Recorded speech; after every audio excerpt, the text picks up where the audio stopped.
Assalamualaikum warahmatullahi wabarakatuh. Mari dimulai. Ada pertanyaan dari brosurnya. Halaman 11. An Abi Hurairah anna Rasulullah sallallahu alaihi wasallam qala Atadruna mal muflis? Qalu al muflisu fina man la dirham lahu wala mata. Faqala innal muflisa min ummati ya'ti yaumal qiyamati bi sholatin wa siyamin wa zakatin wa ya'ti qad syatama hadza wa qazafa hadza wa akala mala hadza wa safaka dama hadza wa daraba hadza fayu'ta hadza min hasanatihi wa hadza min hasanatihi fa in puniyat hasanatuhu qabla an yuqdha ma alaihi ukhiza min khotoyahum faturikat alaihi summa turika bin nari. Rawahu Muslim. Dari Abu Hurairah bahwasanya Rasulullah sallallahu alaihi wasallam bersabda, tahukah kalian siapakah orang yang disebut pilot itu? Jawab para sahabat, orang yang pilot di antara kami ialah orang yang tidak punya dirham dan tidak punya barang-barang. Rasulullah sallallahu alaihi wasallam bersabda, sesungguhnya orang yang pilot dari umatku ialah orang yang datang pada hari kiamat lengkap dengan membawa pahala sholatnya, puasanya dan zakatnya. Tetapi di samping itu ia telah mencaci ini dan menuduh ini, memakan harta ini dan menumpahkan darahnya ini, dan memukul ini. Maka diberikan kepada orang yang dianiaya itu dari pahala kebaikan amalnya, dan kepada orang yang lainnya lagi dari pahala kebaikan amalnya. Maka apabila telah habis pahala kebaikannya itu dan belum terbayar semua tuntutan orang-orang yang pernah dianiaya tersebut, maka diambilkan dari dosa-dosa orang yang telah dianiaya itu dan ditanggungkan kepadanya, lalu ia dilemparkan ke neraka. Hadis riwayat Muslim. Pertanyaan, apabila orang yang dianiaya itu pernah diberi janji dari orang yang menganiaya ketika di dunia, tetapi sampai orang yang dianiaya itu meninggal, janji dari orang yang menganiaya itu belum ditunaikan, apakah janji itu bisa ditagih di akhirat, Ustaz, dengan diambilkan dari amalan-amalan orang yang menganiaya tersebut? Saya tidak tahu. Ini tampaknya yang tanya ini, yang menganiaya ini. Yang dianiaya sudah meninggal, janjinya belum ditunaikan.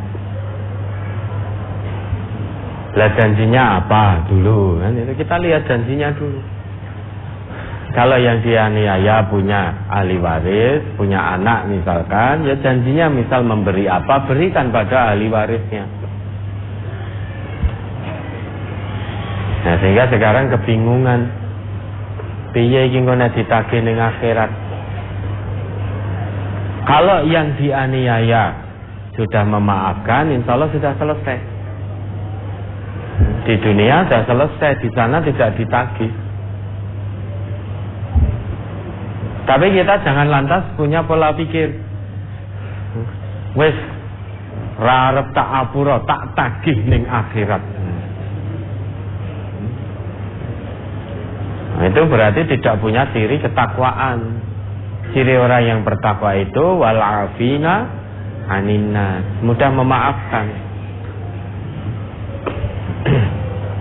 Maka biar saudara sesama muslim kita tidak menjadi orang yang muflis di hadapan Allah kelak, Andai kata kita dianiaya, didolimi, difitnah, dicaci, dipukul, maafkan. Memaafkan itu tidak mudah. Kalau mudah, niscaya tidak akan menjadi ciri ketakwaan seorang hamba kepada Allah. Memaafkan orang lain yang menganiaya kita, mendolimi kita, menyakiti kita, memfitnah kita, itu tidak mudah. Kalau itu mudah dilakukan, tidak akan Allah jadikan salah satu ciri ketakwaan. Hanya orang-orang yang mendambakan ketakwaan sajalah yang bisa menjadi pemaaf. Surga itu istimewa, sangat istimewa.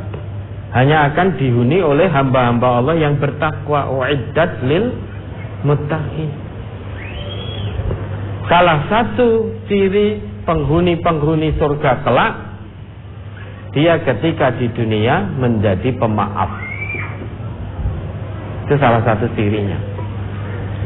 Namun andai kata tidak kita maafkan, sampai di hadapan Allah, bisa nanti ditagih. Tetapi al-muslim akhul muslim. Kita tidak menginginkan madarat bagi muslim lainnya. Kita hanya menginginkan kebaikan bagi muslim lainnya.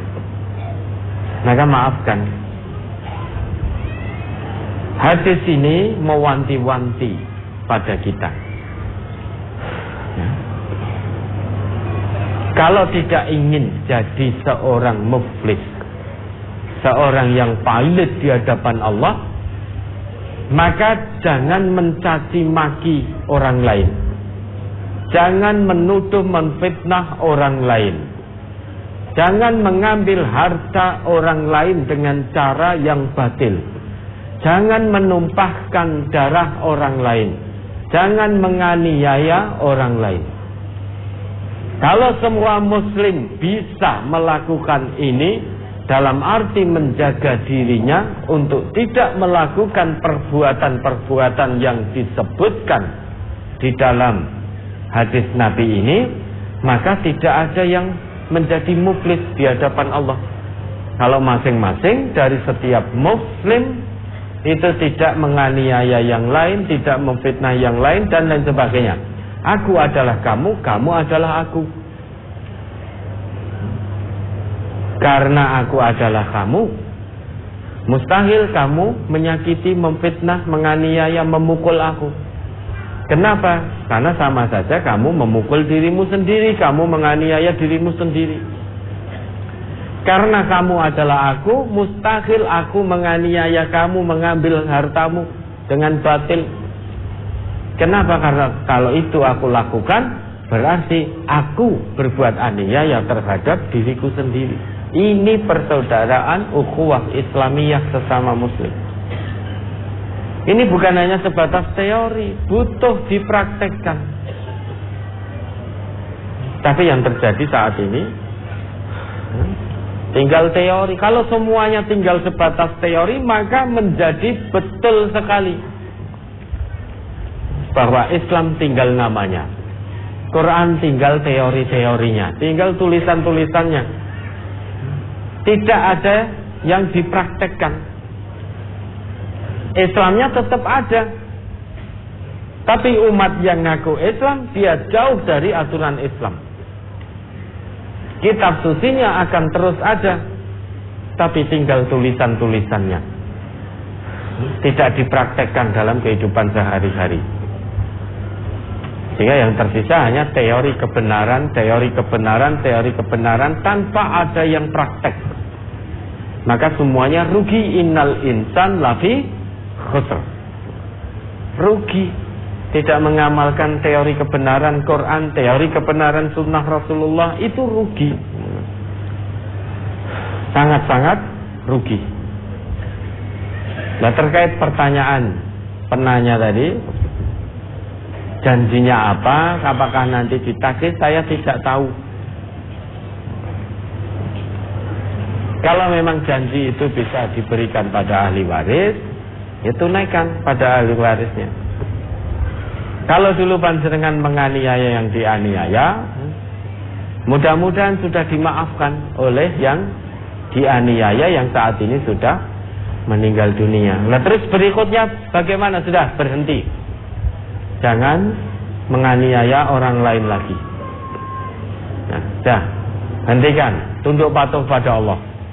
Jangan pernah menganiaya orang lain lagi, baik dengan ucapan maupun dengan perbuatan. Sampai kapan? Sampai batas waktunya sampai ajalnya sampai.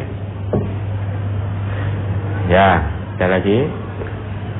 Halaman 12, hadis yang di tengah. An Ibnu Abbas qala Rasulullah sallallahu alaihi wasallam, man ata alaihi arba'una sanatan falam yaghlib khairuhu syarrahu falyatajahhaz ilan nar. Al-Mawdu'at. Dari Ibnu Abbas ia berkata, Rasulullah sallallahu alaihi wasallam bersabda, barang siapa yang sudah mencapai umur 40 tahun, kebaikannya belum bisa mengalahkan keburukannya, maka hendaklah ia bersiap-siap masuk neraka. Al-Mawdu'at oleh Imam Abdul Faraj Abdurrahman bin Ali bin Al-Jauzi Al-Qurashi, juz 1 halaman 178.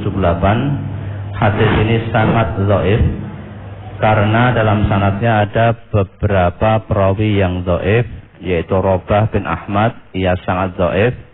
Adapun Jarir, para ulama hadis meninggalkan hadisnya, dan Dhahak ia tidak bertemu dengan Ibnu Abbas. Ini mohon dijelaskan maksud dari hadis tersebut. Hadis ini dhaif, palsu bahkan, karena terdapat dalam Al-Mawdu'at, kumpulan hadis-hadis palsu.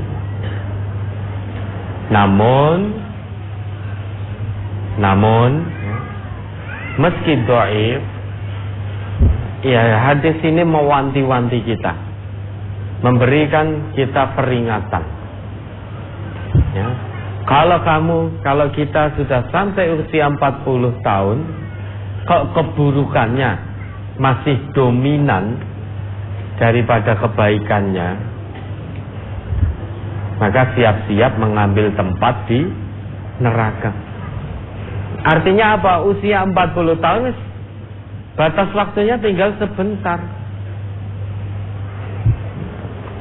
Kalau sampai Allah beri kesempatan sampai usia 40 tahun, kok kebaikannya belum mengalahkan keburukannya, butuh berapa lama lagi Allah berikan waktunya? Kalau sudah 40 tahun, usia dewasa, usia matang, kok masih terus bermaksiat kepada Allah, melanggar aturan-aturan Allah dan Rasul, terus butuh berapa tahun lagi untuk tobat kepada Allah?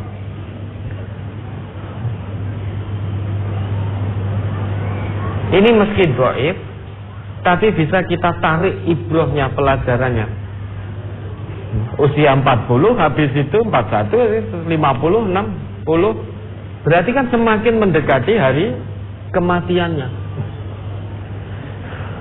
Dan ada satu makalah, ini meski makalah, namun bisa kita ambil pelajaran. Man kana yaumuhu khairan min amsihi fahuwa robih. Barang siapa yang hari ini lebih baik daripada hari kemarin, maka dia orang yang beruntung. Kenapa? Semakin bertambah hari, semakin bertambah tahun, berarti jatah hidupnya di dunia sudah semakin pendek.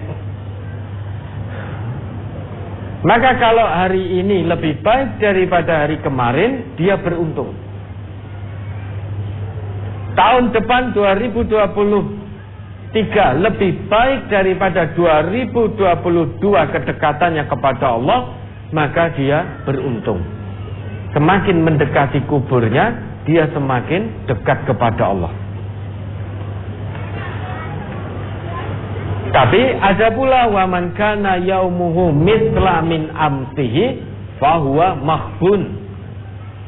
Barang siapa yang hari ini itu sama saja kebaikannya dengan hari kemarin, tidak ada kemajuannya, kedekatannya kepada Allah mung padha wae, tidak semakin dekat, padahal semakin bertambah hari, bertambah minggu, bertambah bulan, bertambah tahun, semakin dekat dengan kematian, semakin dekat dengan kuburnya. Kok kedekatannya kepada Allah hanya sama saja dengan hari-hari yang telah lalu? Maka dia mahbun, rugi dia. Tapi ada pula yang ketiga, wa man kana yaumu syarran min amsihi fahuwa mal'un. Barang siapa yang hari ini lebih buruk kedekatannya dengan Allah daripada hari kemarin, maka dia terlaknat. Semakin dekat dengan kematian, semakin dekat dengan kubur, kok justru semakin jauh dari Allah, maka dia terlaknat.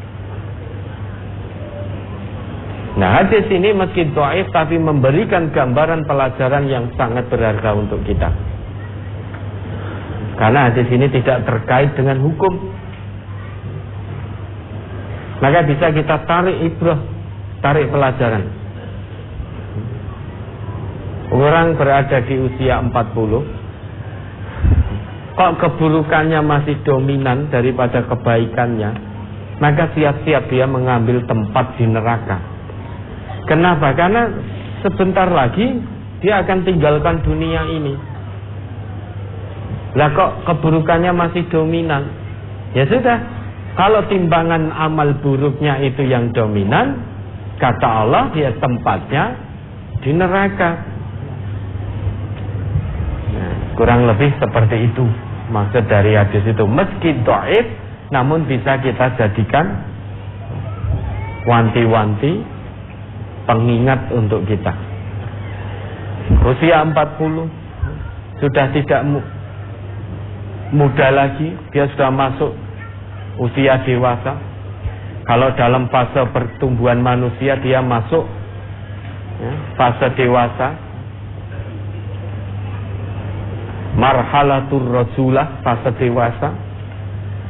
Sesudah melewati fase dewasa ini, dia akan masuk pada marhalatus syaikhukhah, fase tua.